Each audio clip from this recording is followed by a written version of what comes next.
thank you all for joining us. My name is Andrea Brown. I'm one of the lucky committee members whose job it was to select the homes that would be on this year's tour. And this is the webinar for the Inglewood Courtyard House by Mark Odom Studio. At this point, I'd like to turn it over to Mark for a short intro before a pre-recorded video. Hello, everybody. Thanks for joining us today. We're lucky enough to be here in the Inglewood house. Our own owner, Neslie Cook, is also here. We'll try to get her in the live Q&A session at the very end. But next to me is Doug Cameron with ESS Design Build. We're really excited to show this project off and answer any questions that you guys may have after our live video. But we've worked really hard on a video and walking you through the house and giving some information about the house and the process and the construction science behind the house. And we're most thankful for the AIA Austin for setting this up. This is a wonderful event. Everything has changed this year, but we're making the best of it, and we appreciate everybody's help and volunteering to make this happen, as well as our sponsors, Eastside Lumber and Decking, our own ESS Design Build here, Doug Cameron, and then Huber Engineer Woods.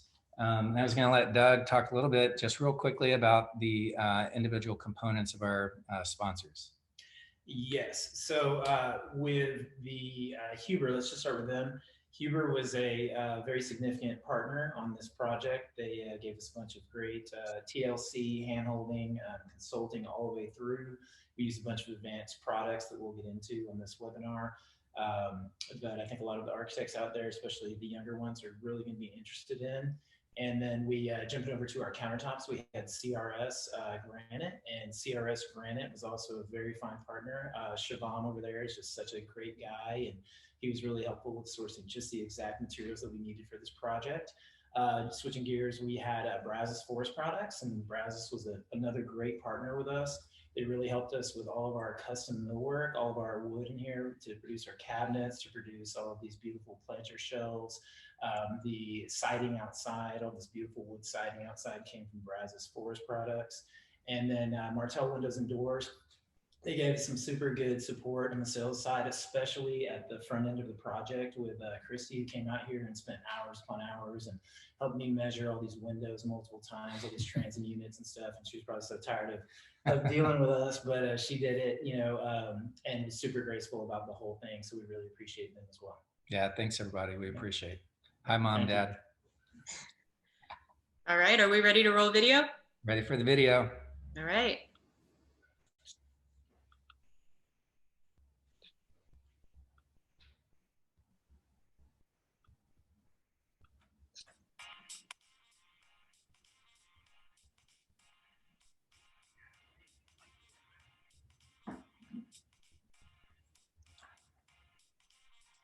So something that we really wanted to emphasize was what Doug was mentioning earlier, is how the site gets, how the house gets tucked into the natural aspects of the lot, right? So you've got the tree growth, you've got the real careful scale, attention to scale, you've got the single drive carport, so understanding one's experience for when they drive in, they park the car, how they enter the door, and where they go from there. Having those experiences really identified and curated is real critical. I think this house. Yeah, absolutely. And you know, I will say it's one thing to build a mid-century modern home. It's another thing to go ahead and build a mid-century modern driveway to go along with that authentic looking mid-century modern home. So how we did that in this case is we just kind of put our heads together collectively. Decided that we wanted to patina, and actually before we patinaed anything, we studied. So we studied, we benchmarked other driveways on the street that were part of homes that are original to the street, and then we decided we were going to mimic those in both color and in texture. And we also did not want to have some sort of mucky situation going on where we're going from this really hard monolithic modern looking driveway into this beautiful terrazzo that is so open and welcoming. So we really needed a nice transition, and we were able to do that by removing the butter coat. So kind of just check it out, here. This is a good example, right? We removed the butter coat as everything was setting up, and we exposed those pebbles, and we did a light polish afterwards. And the goal was to make it look like nothing really had happened here that was very eventful. We wanted you to drive by and notice the house next door, which has been here for 10 years, as the new home, and we wanted you to notice the new home as the home. Yeah. Right? Even though you may park your car here, you could also have a party. Such a nice and comfortable space. Yeah, it really is. And part of how we were able to achieve this execution, right, is we have this really handy tool which Mark Odom Studio provided for us, and it's called the BIMX Viewer. And I've been building for a long time. I've been the owner of my own company for over 13 years. And this was the first home and first architect that ever brought me something like this. So Mark Odom Studio, thank you for that. Thank you, ArchiCAD. Yeah, thank you, ArchiCAD. I was getting ready to say that. They were kind enough. We had a Kranovit here under construction with AIA where everybody came out. And part of it was innovation and technology, and then also building science. And so the technology side was dedicated to how we were communicating on this job site. So what I told everybody is that I could leave at really any period of time. I could receive a phone call, and I had an iPad or two sitting on this job site, and everybody was educated on how to use them. So they pop in. We had Dropbox and we had BIMX. We had all the spec sheets in Dropbox, and we had everything else in BIMX. It was all preloaded, where it just had to be downloaded. Didn't need any internet connection, which was great. And I take this thing home every blue moon and kind of make sure everything's up to speed. But nonetheless, we have this cool little feature, and it was on, like I said, on the iPads, and just kind of check this out. You've got all these angles, all this different stuff, and you've got the ability to zoom, do cross sections, look through walls. Sky's the limit with this thing, right? And Mark presented it to us. We wanted to better understand what all this was like. We were talking to the HVAC guy, we were talking with the plumber, we were talking to the electrician early on in our pre-construction meetings over in my office, and nobody could figure out the heights of the hallways and the heights of the different stuff. And y'all's drawings are beautiful, but working in a home that's 3 tiers like this, but it all is kind of the one first level, is so stinking confusing, even for guys that have been in this industry for a long time. So this visualization was a very key component, and it's something that I can refer back to really at any time and make sure all my angles are lining up. I could literally be in the P. Terry's drive-through, receive a call or a text, and I can take up this measurement tool on this thing, and in under 30 seconds shoot a very accurate measurement to my team on site, confirming, yeah, we're on the right page. That's what that's supposed to be. Kudos to the builder for leaning into technology, because it's another current element that we can use, a tool that we can use to perfect. Yeah, and you've really upped the game for the rest of the industry too, because I'll tell you, all the other architects I've worked with since then, I was like, guys, do y'all have this BIM viewer thing? So if you don't, you need it. Trust me. So great job. So from here you can see the layered, the stepping of slab, the great terrazzo floor. You get introduced to the living room, the kitchen, the really public zone of the house. And then you got a courtyard that banks the kitchen. Another backyard that is somewhat private. It's more privatized whenever you go back. And then you get this really beautiful double volume space that is expressed with natural light, beautiful drywall work, and a loft above. With the change in heights of the elevation of the back to the front of this lot, how the heck did we avoid it looking like the back of these big old Westlake homes where you see this 10, 15 foot slab? It's utilizing the strategies of topography, so it's allowing the slab to increase in height with the topography. So as you see, the spine of the house has a tiered system or step system that not only works with the volume, but it also his characteristics to the topography of the site. So each room, each primary space has its own level, so to speak. So it defines a room, and it also speaks to the natural characteristics of the lot. And so you can see the backyard from where we just came. There's 10 feet of fall, plus or minus from front to back, or from back to front. Yeah, and I think you're limited to an exposure of, let's say, 6 to 8 inches of the maximum. Anywhere on the site, even though we have that significant change in elevation. So to me, kind of the word that jumps out is straddle. I feel like we really succeeded in straddling this lot for what it is. And the other really cool aspect about being able to accomplish that is that it feels like nothing on the lot was wasted. And it also feels like everything was in its right place. So there's something very connected about it all. And, lastly, when you're rolling by on the street and you're looking at the new houses, there's nothing about this house that stands out to you that it is a new house. And had we had some really tall foundation, that would have been impossible to achieve. Yet now we're blending, we're melding with the neighborhood. Yeah, we're new construction. There wasn't a house here that we knocked down, but we are new construction. But we are not shifting the neighborhood away from where it is. We're actually embracing it, and we did it by succeeding in strategy a lot. So bravo to you on being able to accomplish these 3 different tiers. And I've really never been a part of a home that had those different levels like this. So natural light was a really highly utilized and investigated design character of this house. And it just happens to be a part of mid-century modern as well. But it's something that we do with every project, in that you can utilize natural light that will change characteristics of the space at every point of the day.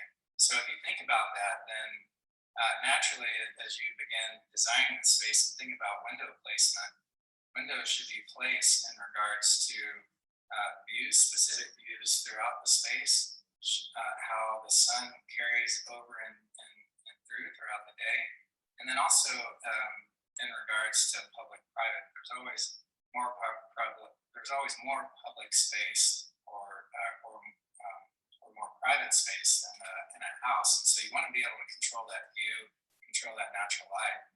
And such as this space is the living room, so it's highly public space. So we've got banking walls of glass on either side, so it exposes you to the courtyard. You get this wellness factor. You really feel like you're sitting inside the yard or the outside.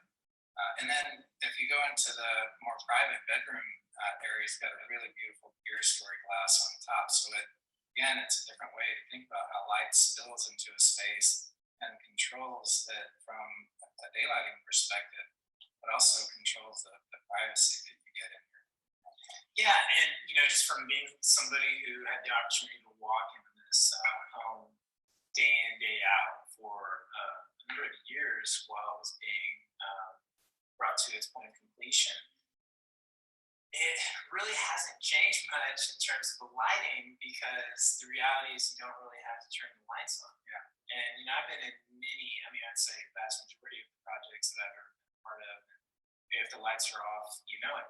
And in this situation, the lights are off and you really don't think twice about it. And I think there's just something very cool, very passive, very thoughtful about creating a home that really utilizes the existing geography, including an understanding of the adjacent structures, trees, and all the other variables that come into play, and put that together in a way that it kind of just stands on its own 2 feet for what it should be. And it's kind of like you just helped figure out, and share with us what it was supposed to be. So thank you. It's beautiful, the presentation of light in this entire.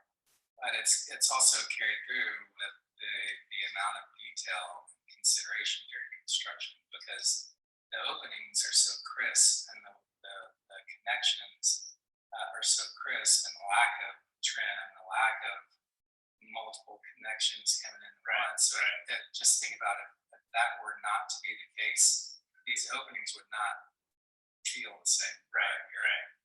characteristic would be completely different. So again, you know, it's placement, but it's also everybody on the team understanding that minimalism that is required in order to achieve something, the quality of it all. Right. Yeah. I'm a huge fan of the beams that we're getting to visibly look at. You know, they're very prominent in mid-century architecture, so they definitely spoke that speak here.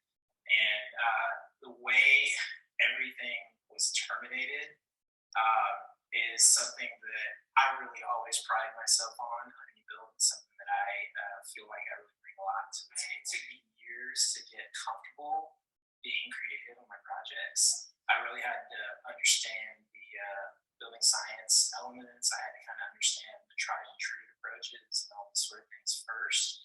And then I read this article on minimalism, and the point of it was that trim used to have a purpose, and that it doesn't serve that same purpose anymore. And after reading that article, my head started spinning. I think it was maybe Build LLC or something out of like Seattle or Portland. And anyway, so man, I just started going wild and trying to figure out how I could eliminate trim on everything. And I started coming up with my like signature features like this invisible baseboard. But pretty much every wood element, every element that I'm a part of, I notice it now. It looks the same to me as I see projects. And so again, just kind of the way the wood's terminated and the thought behind all the window reveals and the door reveals and everything being so precise and so consistent without looking any of it up with unnecessary trim, so that your ideas and a home could be what it was intended to be. That's just very fulfilling. It's a process of careful editing. It doesn't happen on the upfront. It doesn't all happen on the upfront of design. It's a continuation, and this really, we're getting aside from the point of natural light, but the continuation of relationship from builder to architect to owner, that's allowed, and for you homeowners and builders, really, that's allowed to continue throughout the entire process of the design, of the build, and then to the culmination of the project. Whenever the homeowner moves in, everybody's going to reap rewards to this project, right? Because all too many times the CA, the construction administration, is taken out of the architect's scope, and then there's a lack of vision, there's a lack of continuity, or there's just not shared information. And again, I think this project is a perfectly culminating point and real interesting and valid product to that process. So, in regards to that natural lighting, some of the stuff that some of the details we slaved over that, sometimes we didn't even get right the first time. Yeah. Sometimes it took us 2 or 3 times, science, unfortunately, but that was kind of the deal. So let me kind of show you what I'm talking about here. So we've got this killer terrazzo floor, which we'll get into a little bit more later. But as you were kind of speaking earlier about what all goes into getting all these lines to line up and everything, I had this vision in my head of what could have happened if somebody else had done it. Yeah. And I'm thinking, okay, the sliding door, does it get dropped in the foundation like this, or just seeing the door alone? Or are we having to see the buildup of some door, additional material, or an ornate trim piece that really doesn't belong there? And so to do that, we had to come in and we had to set pieces of 2x in and try to block all this out. And, we put a lot of thought into it, I did personally, but I didn't get it perfect. So then we had to come in and we had to kind of fine tune it a little bit with the grinder, both dropping it in a few spots and then kind of widening it out just slightly. And we had some really nice good waterproof in it, kind of sink it in and then come on top of it with some grout caulking and take powder that had lived on the job site from the grinding of the bathtub area that was a little high, that we had this actual concrete color, and take it, and literally lived here for over 2 years, and rub that into the setting up, grout caulking, just to do everything we could to not take away from your vision and the vision of Nestle. And that's one good example right here. We've got this beautiful example. We've got all the lines, beams, and so on and so forth. And it continues. And I'll be the first one to say it's not perfect everywhere, but hardly anybody else can catch that. Yeah. Yeah. Ready. So one of the interesting things about how this plan unfolded was this spine that you see that we're about to walk down that shows a different light perspective or daylighting perspective as you walk through. This is one of the items that made its way through each revision. You know, it was a very important spine, so to speak, that allowed the brick to process through, allowed the floors to undulate, and then allow the light. So really everything that is, all the design characteristics or techniques that were used culminates right here in the spine. So we'll walk down. Yeah, sure. And let me pause, let me talk to you. The brick right here, the line of the grout is the same on that wall as well. It goes down the whole darn wall. So the build and That's all I have to say.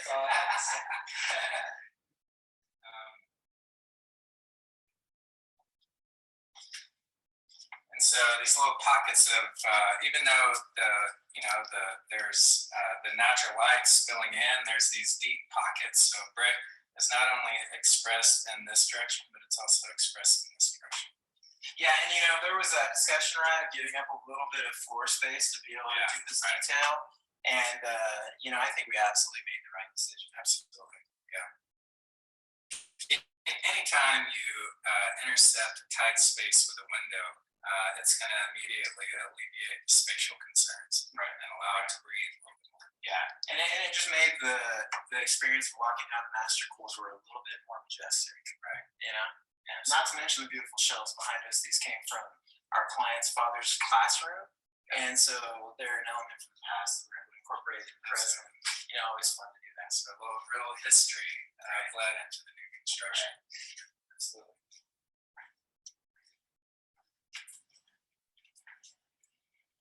So you get a repetition of the vertical windows through the hallway. And then the lighting characteristics change because this is a master bath or bedroom. You want a little bit more privacy, so the light is controlled in a way to where it's clear story all the way around.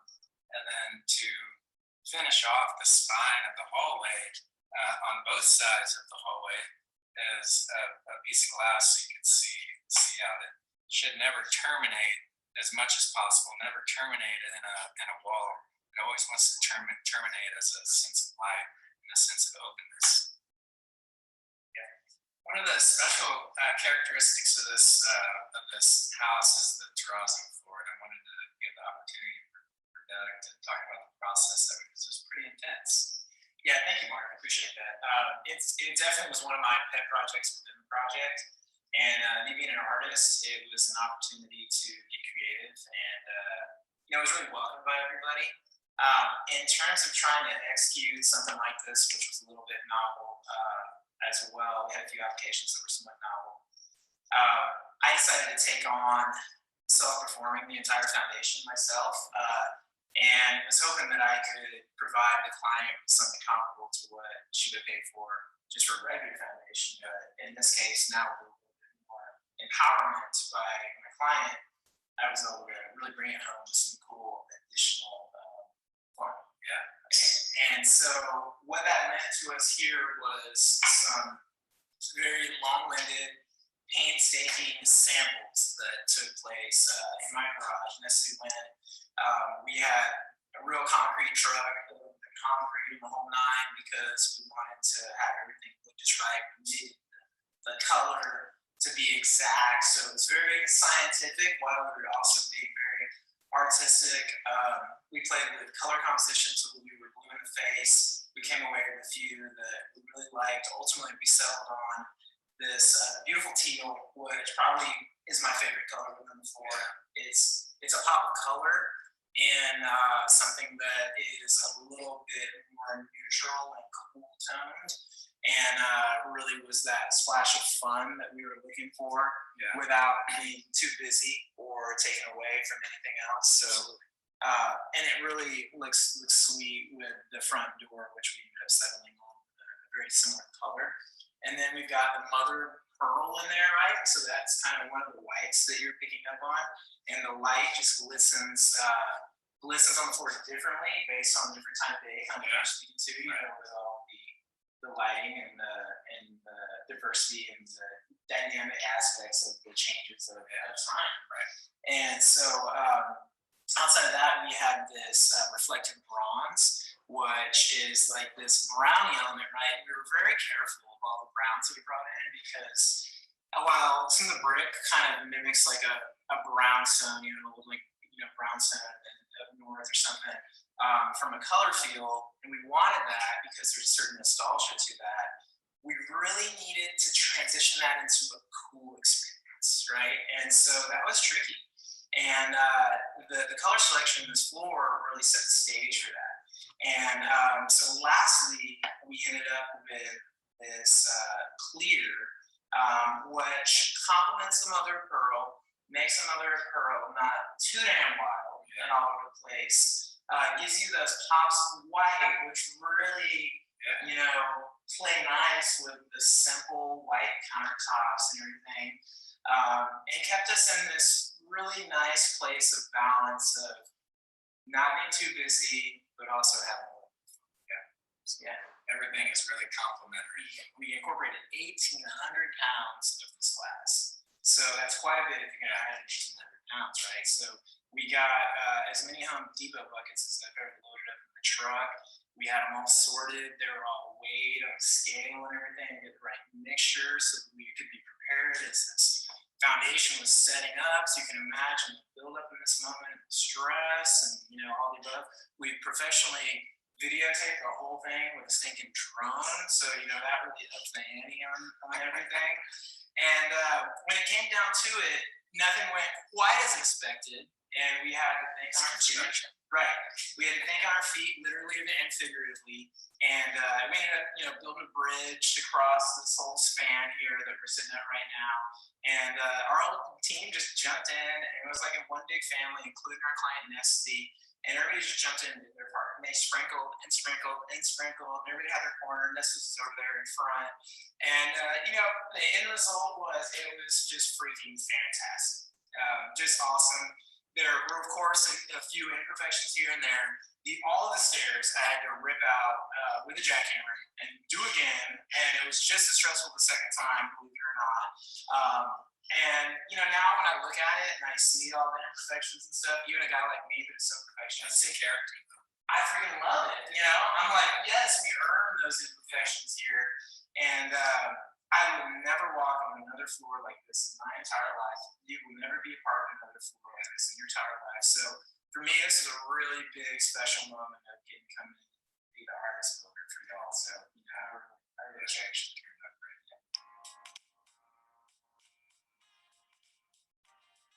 Wonderful. What do you think about this dope roof back behind us? The ballasted roof was a real success. Oftentimes, whenever you're designing a second story, you forget about that. Sometimes you have to look onto a roof, and roofing material. It could be metal. It could be composite. It could be TPO, which is kind of a white uniform membrane. But the idea, I think, culminated from the group. Maybe it's Doug, maybe it's Nestle. I can't remember how the idea culminated, but it's such a beautiful element to look on. And it was really successful. So when you're out here looking front down from the second story, you get a nice rhythm of rock, which is real consistent, with everything else. When the talk of the roof was going down, there was the discussion of more traditional roofs that we use today, like a TPO, for example. Now that white, stark TPO just would not do this architecture justice with this sort of view. So we needed to kind of scratch our heads a little bit and come up with something better. Yeah. And we did as a team, and we talked about it. Before I ever even came in the picture on that beautiful BIM viewer that we were using, the Hell guys created, that was just exceptional. We'll have to talk about that a little bit more. But I remember seeing like pebbles or cobblestones or something like that. So in an effort to honor that original intent, I talked with our roofer with Kid Roof, and it's a gentleman named Mundo. He really helped us execute these killer details.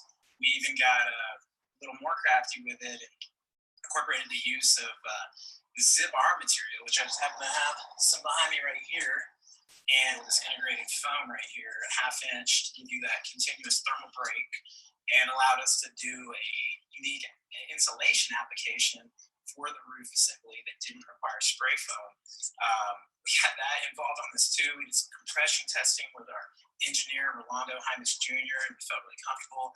The team was open to trying this out, which was very critical and very important.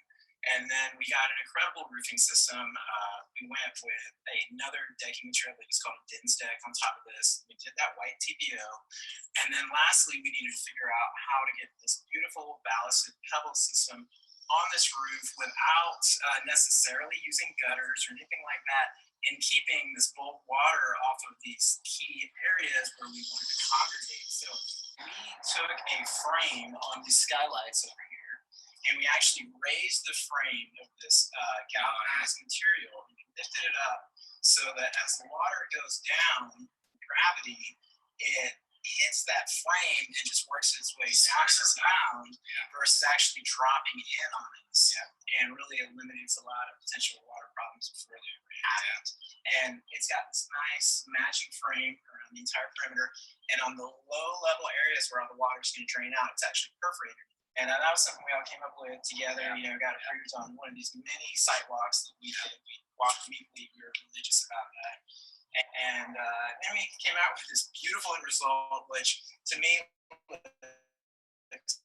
so timely of what we were trying to present, yet it has the benefits of all this technology and advancements in building science. And I'm just grateful that y'all let us try it out. Yeah, I think it's an interesting push and pull.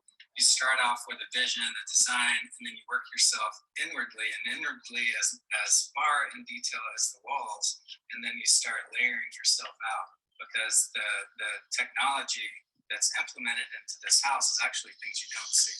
All the mid-century, the era specific elements that you do see is the aesthetic around, but the envelope, the zip system, all that careful attention to detail is really happening inside the wall. Right. And the idea is, if we were doing our jobs right, you wouldn't see, you wouldn't know, you wouldn't think anything about this. Right. We're in this amazing master app. It seems like we can sit in here all day and understand how the light processes through. But what we wanted to talk about is Doug had a great idea of using this product, the SIP system, and I wanted to give him the opportunity to talk about it. Yeah, it's interesting, right? When you get to work with architects, there's always kind of the opportunity of, as a builder, there's always the opportunity of some learning. But there's also some opportunity and some teaching and some sharing. And this was one of the moments where some of my strengths in building science and studying building enclosures really had an opportunity to shine. And it was really cool kind of getting to educate you a little bit more about your system, right? So with regards to that, many people have seen this zip sheathing. It's green, basically a green sheathing product that you see all over. You see it in commercial buildings, residential. I would say a decent amount of your projects probably using this at this point. Yeah, just about everyone. Okay, right on. So that's interesting to know. I'd say a lot of my builder buddies have also moved over to this product. Obviously, it's not the only way to go by any means, but I think it is a good one. So what we did here that that was kind of more unique and more quote unquote advanced is we integrated not only the zip sheathing, but we got into their R family products, right? And that means resistance. So we're talking about resistance, your thermal resistance. And how we're achieving that thermal resistance, Mark, is we got this nice bit of foam, and this is some polyiso foam. And this is all, bonded in a factory. It's all mixed in a factory. So we've got that nice bit of control in terms of the off-gassing materials and the collection of the byproducts and materials and so on and so forth. And we've got Huber, who, they put together just such a beautiful family of products that builders like me love and lean on and can depend on, right? And so anyway, we use the R sheet. And it's probably one of the first homes in this neighborhood, or I would say this whole city, even for that matter, that might have used this R sheet. So it's still a newer product. And they've even got a myriad of thicknesses. We brought the whole party here to this job site, and we said, hey, let's go all out with this zip armor, right? right? Let's really use it for what it's intended for, and let's consider going next level with it. So we did. We put it on the entire building envelope. A good kind of entry into this system, in my opinion, is kind of this one right here, the 1/2 inch of foam. It's a total 1 inch makeup, right? So you got R3.2 if you want to be technical about it, R3 if you just kind of want to estimate. You got R6 on this guy, R9, and R12, right? But had I presented this one and you already had the initial drawings drawn up, it might have been a little bit more tricky to incorporate because of windows and door openings and stuff, you know, that you have to consider.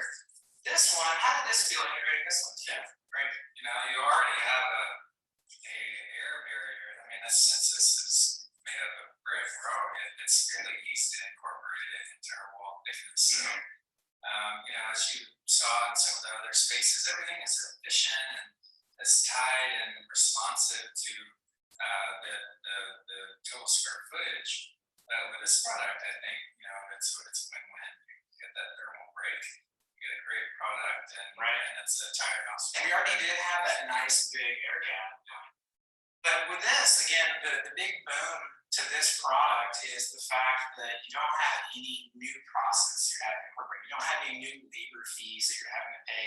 We're literally saying, hey guys, we've got the home priced out and estimated, you know, at this price, and we're going to do our darndest to keep it this price.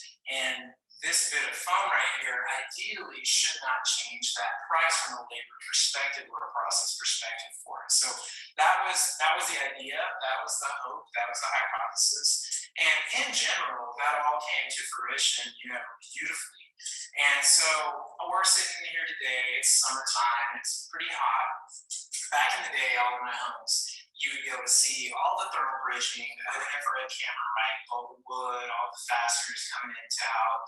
And while that's not the worst thing in the world, it's far from the best practice, right? We had the opportunity here. We had a client who was welcoming of this. We had an architect firm who was welcoming of this. And we jumped in head first with the SIP R3. And we put it on the whole building, the entire building envelope. And then me kind of being the fun, creative type that I am at times, and the risk taker that I am at times, I said, guys, what do y'all say about putting it on the roof? Right? And what were your thoughts when I said that? Absolutely. You know, only if you can mitigate the thermal bridging all the way through the house, it's a win-win. You know, and ultimately it's a more comfortable home for them. So Yeah. I think it's really cool. Yeah, well, thank you for that. And that was just one of the really cool parts of working with Mark Odom Studio. They were always very welcoming of thoughts and ideas. Now, they wanted to make sure that these were well vetted ideas before we actually took action on them. But they were very welcoming of the ideas. We all had a seat at the table, so to speak. Rolando Hymas Jr., our structural engineer, he also was on board with this, right? I called him up and pitched it to him as well. And so we did some compression testing on this foam. And we both jumped around on the example that we had created for the project. And we really got hardly any compression. And so we were able to say that 200 or 300 pounds of weight on top of this was not going to change this roof assembly in any significant manner. So we got on board, we designed the roof accordingly, and we have the first home in the United States that has the ZIP-R, and maybe even in the world for that matter, documented on the roof. So that was a really fun element to incorporate with the project. I must say, just kind of as a word to the wise and FYI, that if you do this is not a warranted application on the roof with Huber, and I'll be the first ones to tell you that. Doesn't mean that it's wrong or that it won't work or that won't ever happen, but I definitely don't want to push this thing on the roof because that's not something that others have done, and I would say each situation could be different, could be unique. Consult your architect, consult your structural engineer, and feel free to consult Huber. Well, they will not give you the warranty on it at this point. But we were all very comfortable that this was a good application in this particular setting, and actually the best thing for both the client, the building, and everybody involved. Right? Yeah, absolutely. Yeah. Okay. Well, thank you. So from there, if y'all are kind of still with me with all the ZIP-R stuff, we took something called liquid flash, which is essentially black finger paint. Very expensive black finger paint that has this elastic quality to it that can expand more than 3 times itself and shrink back. And I played around with using some kind of lower end knockoff versions of this when I've been in a pinch. They've always cracked every single time because they just can't expand like this liquid flash can. So we coined this the Zip 2.0 house, right? And that's pretty popular in the building community, that term now. And builders all over, some of the best builders in the city, I drive by big, beautiful projects. They're doing this Zip 2.0. Right? So it was completely cutting edge, completely newfangled, completely pushing the limits of what good building could be. And as a result, and this is kind of what I've always pitched to everybody with this whole block and caulk idea or the Zip 2.0 idea is, it's really easy in general, if you're doing everything even halfway right, to hit one air change per hour or less on your blower door scores just about every single time. Right? And so code in this part of the country is 5 air changes per hour. So we're literally at that number at 5 times better than code. And what that does is, without even trying to pitch anybody on why a tight building envelope is good, what that does is that gives us freaking control. We've got control back, right? And with control, we can offer health, we can offer comfort, and we can offer the ideal state of mind, right? So that was the game here, guys. Create the ideal state of mind and do it in a way that it didn't intrude on this beautiful architecture, this beautiful home, and anything having to do with its effort, and actually upped it and made it better. So I think what's especially nice, not only the design and character, but the process of this project was really special to us. It's got the owner's personality into it. It's got the builder's personality into it. It's got the architects. It's got everybody's, the conversation about the window placement, the brick, the terrazzo floor, everything had a conversation and everything valued opinions from every side. So it wasn't that the ideas came from one place, one region. It was the culmination of ideas and experiences and senses of awareness and history culminated into what you see. And when that happens, it is remarkably wonderful, right? It's really hard not to get a good product. Absolutely. Well, I really enjoyed and I appreciate the opportunity to experience mid-century modern with my man Mark Odom right here. So cheers to you, brother. Cheers to you. Now that our drinks are somewhat complete, we can wrap it up. Mission accomplished. Thanks, everybody. Adios, amigos.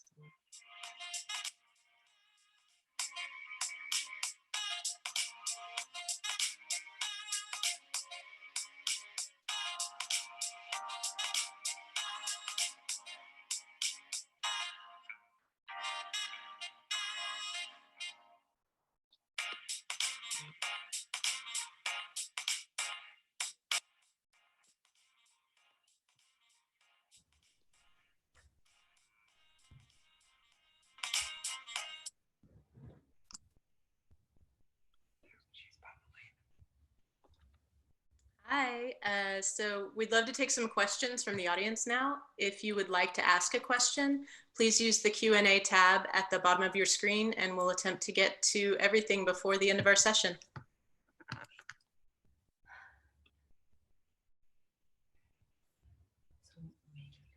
Yeah, hit it.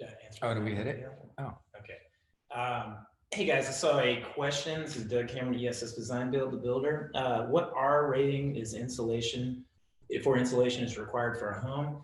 Well, here in Austin, Texas, we are at R15 for the walls and then R28 for the ceilings. That's right. And this home had an excess of that because we use that Zip R insulation. So when you get that Zip R insulation, I think all of y'all should really look into that further and check it out. You've got four flavors of, as my boy Matt Reisinger would say, of Zip R with the foam's R value. So you've got the 1/2 inch variety attached to the, so you have the 1/2 inch attached to the 1/2 inch OSB. Then you got a full inch attached to the 1/2 inch OSB, and it goes on, I believe, to 2 inches and 3 or 4 inches or something. But bottom line, you get an option of R3, R6, R9 and R12 with those zip Rs, and that's before you put any insulation in the wall cavity, so that'll really up your game. Check that out. And that also gives you a thermal break, which is additionally wonderful from the material. That's right. You no longer have that thermal bridging occur from the stud members of your wall cavity. Oh, is there another one? No. More about the roof drainage system. Sorry, I can't see. Okay, I got you. I don't have my glasses. So on, sorry. our next question that I see, guys, is from Doug Neeson. Can you talk a little bit more about the drainage system you use on the gravel roof? Well, absolutely. So I'll take that one, Mark. With regards to the ballasted roof, is what we called it. We really were going for that mid-century look. We wanted something that was very timeless and didn't scream out 2020 TPO up there. It wasn't a commercial project, obviously. So how we handled that is we actually used the zip R on the roof, which is not an approved by Huber action, but we consulted with our engineer and did it nonetheless because it made sense here. And then, so we basically had that thermal break on the roof and started with that. Then we added another 1/2 inch board, like sheet good. And in this case, I believe it was Din's deck. And then on top of that, we did a fully adhered TPO. We did an 80 mil, which is pretty much the thicker one. And it gives you a lot longer life. And so let's say, just for example, and I'm not saying any of this is factual, but just kind of more speaking generally, let's say that TPO had about a 20-year lifespan with that 80 mil, maybe a little longer. Once we added this ballast system, which is these little pebbles, we theoretically upped that roof's lifespan by another 10 or 15 years, because really the main culprit of that TPO roof is going to be UV rays. So once we had a block of the UV rays with our gravel, now we elongated the lifespan of our roof, and we went ahead and did all the roofs, including the loft, even though the loft wasn't visible, just to kind of keep all the roofing systems on the same time schedule in terms of re-roofs and whatnot. And it looks so stinking beautiful. We did a little kind of perimeter frame, if you will, to actually frame up the rocks so that you can hold them in place. Yep. And the portions of the roof that had the downward slope had a frame that was perforated, and that allowed all the water to drain through. And it's worked beautifully. Yep. Yeah. It's a great thing to look at too while you're up there. Mm-hmm. Sexy.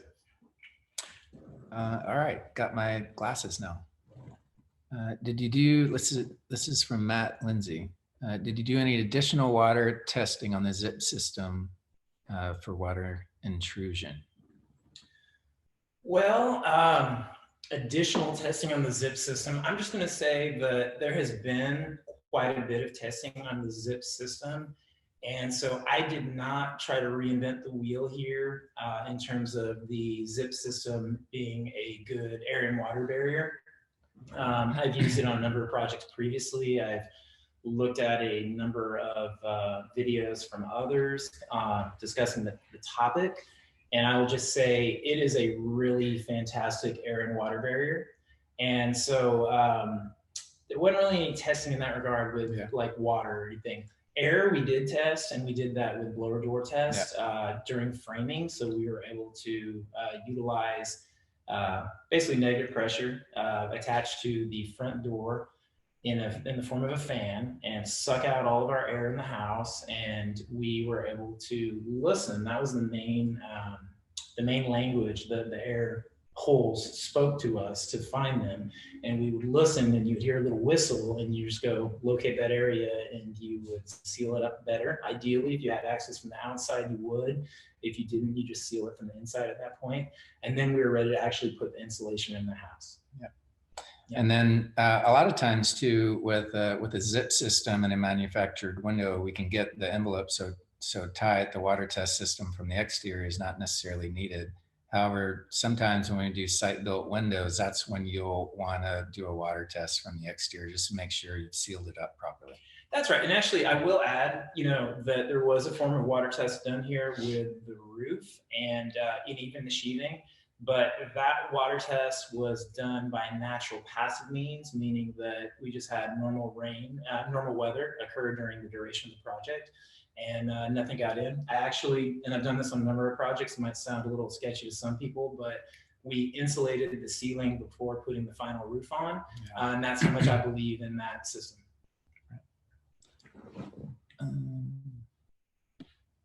Oh, there's a couple more. Didn't see it. Okay, from Christy Seals, I believe. Sorry, I'm getting real close to the camera here. I got lost in the terrazzo discussion. Was this a part of the foundation pour or a separate effort? Great question. It was a part of the foundation pour. As they were pouring the slab, Doug and crew and the owner, Nestle, which is right over here, maybe she'll say hi, were out on site sprinkling all of the color particles, glass particles into the slab itself. So they had to, it was an all hands on deck, intense process. Yeah, and let me just kind of add to why we did that. So you can do thin layers of terrazzo after the fact, and it can be possibly more controllable than the methodology that we use here. The reason we did not opt for that in this situation was twofold. One was financial. It's a pretty expensive process to do that topical terrazzo after the fact. So just kind of think of it as you got to pay for a new floor. Versus this integral terrazzo where we really did not end up paying more than the foundation would have cost. I did take on a lot more work myself to make that happen, but it was really fun. And the other reason that we did not do the topical, more controllable terrazzo is we were really going for something that was organic in nature, and we thought that it would look more in that vein, more natural, more unique, and a little bit more spontaneous if we would do it where we actually threw the terrazzo on. We had plans for how it was going to be controlled like super well, and a lot of that went awry, to be honest with you, and we just ended up throwing it as good as we could, as consistent as we could, and it worked out really well. If anybody wants to check that out, go to my Instagram. It's Design Build Doug, and you just do the hashtag Terrazzo Foundation, and you can watch the entire process with a really fantastic YouTube with drone footage and the whole nine. Cool. Thanks, Doug. Yep. One more question from Miss Mari Russ. She actually was a designer on this project and contributed quite a bit. So thanks to Mari Russ.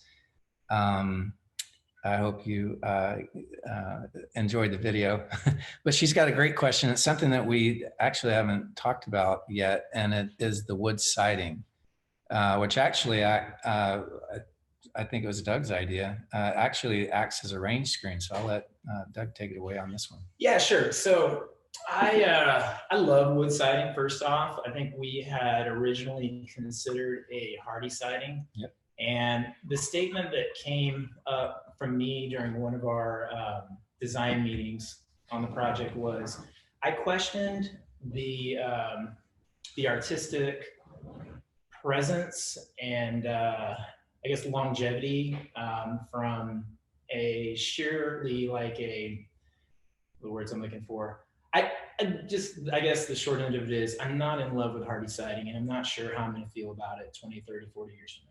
So I wanted something that was more timeless, that spoke to me a little bit more, that felt a little bit more righteous in the spot, and also kind of confused the eye a little bit more in terms of the time period that this home was actually constructed. So I had the good fortune to work with another architect named Glenn Chappelle on a project about 5 minutes from here over on Holly Street. And we experimented for the first time with using this cypress siding on that project. And it just turned out tremendous. Literally, people would stop in the street and just look at it and ask questions.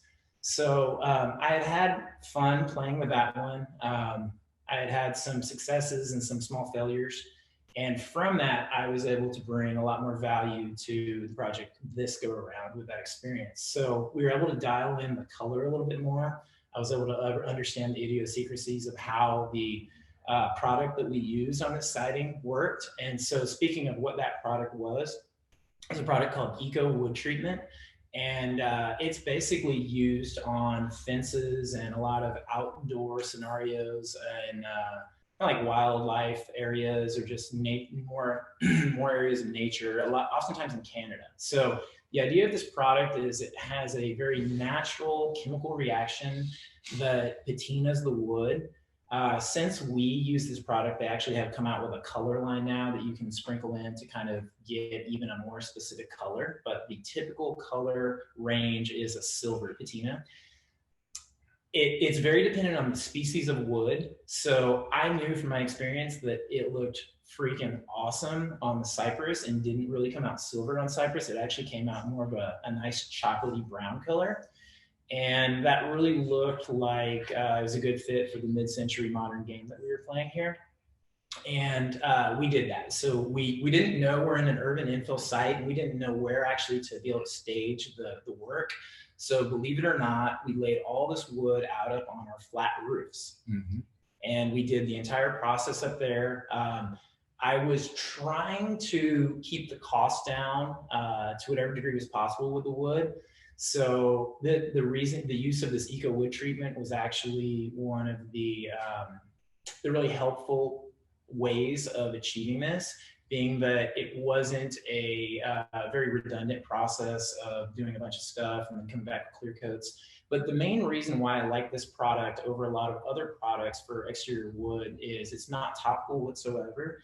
And it really is a product that you can tell your client the idea is it's maintenance free.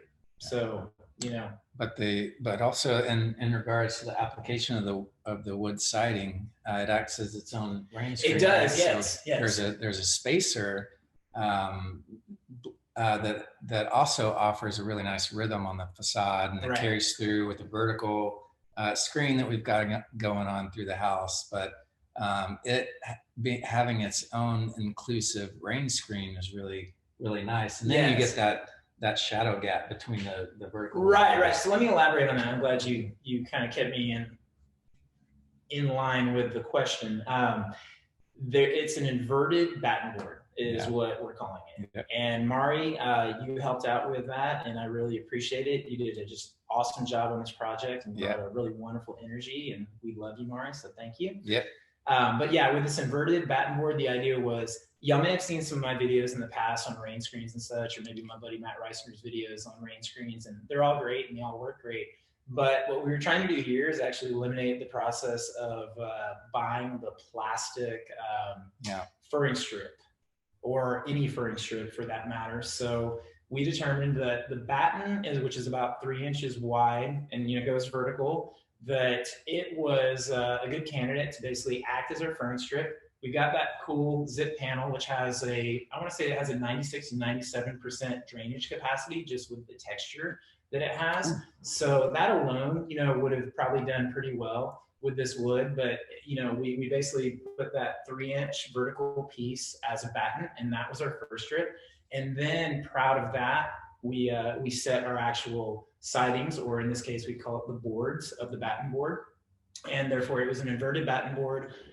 It breathes beautifully and dries out from the back side. It doesn't really breathe. I guess it dries out from both sides super well. And it just really makes it so water is not an issue getting into this house, and it worked great, and I loved it. And I actually used it again on a little small area of another project recently. So I'm a fan of it.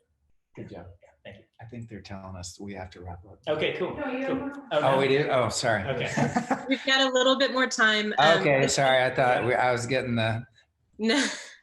Nancy Shapiro has a question about the floor. At what stage do you sprinkle the terrazzo? At what stage of the foundation pour? While they were pouring the foundation. Mm-hmm. Yeah, as they were troweling off as they were pouring it and they were troweling it, they were sprinkling in the glass component. Yep, Design Build Doug YouTube has all that video content, and you can check it out. And we have another question from Joe Prados. What did you do in the living room with the central pattern? I'm not sure if he's referring to floor or brickwork or design. Maybe the art piece? You can elaborate a little bit. Oh, and Nestle maybe can talk about that art piece. Joe, if you Well, want to elaborate, or I can turn on your microphone so that you can ask the question, live. We'll give him just a minute, but There's another question, which is about excavation. let's see. We have another question that's come in from Karen Coe. It's not a question. It's just saying you guys rock. Oh, And then Randy Davis wants to know, can you talk about the brick? yeah. The brick was an Acme product, so thank you, Acme. It was a stack bond, which is you can see in the background right here. It was another component that was originated in some of the original concepts and planning, because it was such an integral component materialistically to keep both exterior and interior. And then the application of the brick, I'll let Doug talk about that, but don't let him forget about the course lines run level all the way through the house. So that's the amount of detail, or the level of detail, that was crafted while installing the brick. Yeah, I would kind of relate it to, I guess, Hansel and Gretel, maybe, where you have the breadcrumbs that you were following all the way through the forest. Right. And so kind of like the lines of the brick do that for you within this home. It just really kind of guides you and directs you, and it's very intuitive. So with the brick itself and the pattern, as Mark mentioned, we did this stack bond, a horizontal stack bond, and we also did a rake joint for the grout itself. Yep.